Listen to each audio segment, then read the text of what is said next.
প্রিয় সত্যি অনুষ্ঠানের পর্যায়ে আপনাদের সামনে ইসলামী সঙ্গীত পরিবেশন করবেন আধুনিক মুখী ইসলামী সাহিত্যের রূপকার ও প্রবক্তা বর্তমান মুসলিম বিশ্বের আগুনের স্পন্দন জাতীয় মুখীখানের সুযোগ্য উত্তরসূরি তারই আদর্শের পতাকা ভাগী তারই আদর্শের চেতনা ভাগী তারই চেতনার জন্ম দিবসিকা যা মোহাম্মদ আল-আমিন যার লিখিত শব্দ চয়ন ধরার উচ্চারণ আর শ্রবণশীল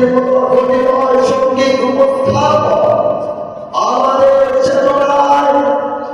আমাদের ভাবনায় বিপ্লবের চমৎকার তুলে তাই বলিষ্ঠ আত্মতত্ত্বের মধ্যে ইচ্ছে করে এই যুগে আমি তাদের নজরুল ইকবাল মহাকবি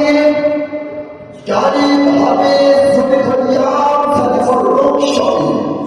কবুতার পরে তাদের ধ্বনি